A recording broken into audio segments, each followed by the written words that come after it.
Hi there, Olesha here, and I'm so glad that you are here on my channel where I'm talking about all things boudoir books and living life as a woman who is single at 40. Now, let me ask you a question. Would you date a demon? Okay, would you? Would you be open to that? I read a book that definitely asked that question and it was interesting. So let me talk to you about it. Let me tell you about it. This is The Demon Next Door by Amaya Black. And this book was about a young lady, Lila, who decided that she was going to save so much money that she could buy a house. Now, first thing is she bought this house for $40,000. I, you know what? I'm not gonna give my review yet. Let's talk about it. Okay. So she bought a house for $40,000. She saved and saved and got it, even though it was a little bit run down. And she said, you know what? I'm just gonna do it. She did it, but the house came with a little bit of problems. See, because when she got there, she realized that someone was in the window, but there was no one there. And then when she was in the kitchen, she realized that, oh, why is the cabinet opening? And no one is in here but me. And then she heard whispering from the floorboards. Okay, so she was like, you know what? Maybe it's the wind. Maybe it's kids outside playing. Maybe it's something. It's not really, it's no problem. I'm still going to be here. I paid $40,000. This is my house. And she said, if you are not paying rent here, okay, you don't be slamming doors. You don't be slamming cabinets in here. So get ready or get lost. All right. Which is a very Black woman thing to say. Now, with that being said, her neighbor who sees her getting her things and putting it in the house looks at her and is like, why did you move here? And she's like, hello to you too. And he's like, no, but for real, like, what are you doing here? Why did you move here? Of course, she ignores him, like any grown, self respecting woman would do. And she takes her ass in the house.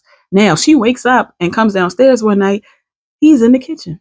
And she's looking at him like, can I help you? And he's like, oh, I just wanted to let you know, like, don't go in the back of your house after dark and make sure you lock your doors.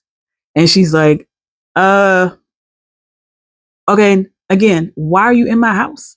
And he's like, I'm just telling you that. Like, do not go in the back at night and lock your door. And she's like, and who are you? And he tells her. He actually tells her who he is. He says he's a demon. And she's like, get out my house. Like, stop playing with me. Get out my house. Like, get out my house. And he does. But she goes into town and she realized that, yeah, nah, like he really is who he says he is. He's a 530-year-old, 536-year-old demon. And she is like, I thought he was playing. He's not playing. And they're like, no, baby girl, he not playing. Like, he's serious. And he's been watching this town for that long because there is a portal like in the back of your yard. So you might want to listen to what he says. Now, while this is happening, there's someone else who's interested in her. His name is Ethan. Ethan has ulterior motives, right? And at first I was like, Ethan is a nice guy. Ethan had ulterior motives. Now, I'm not going to say what they were, but as a morally gray person in this story, I felt bad for him and I kind of understood why he did what he did. But I also am like, mm, yeah, nah. So I'm not going to give it away what he did, but it was bad. It was really, really bad. But while Lila and Azrael, who is the demon, get to know each other, they have, they do a little fornication and things happen. One leads to two, and one leads to two, and now there is going to be three. I'm going to start right there because I don't want to give it away, but I will say that this story was kind of a little bit all over the place for me because I felt like there were moments where certain parts of the story were missing, like little things, not overall that could like derail you from reading it and enjoying it. But I did think they were little things that I was like, how did they go from here to here and then from here to here? Like, where is the connection? Where's the continuity? I did appreciate that she was like, for me, a whimsical Black woman. And I think that's something that sometimes you miss in stories, especially in romance stories. And I want that because as a Black woman, I was like, this man is in her house and she's not like getting a weapon. And also, she is talking to him and he is like, I'm going to do things for you because I'm just showing up that I'm here. He couldn't really identify with his feelings because, again, he's been single by himself for almost 600 years.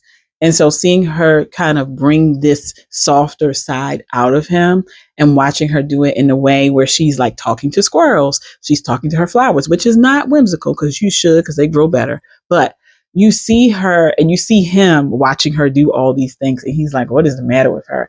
And I was like, yes, yes, it's a win for, Black girls who are whimsical. I want that. I want to see that more in romance books. Like not stupid, okay?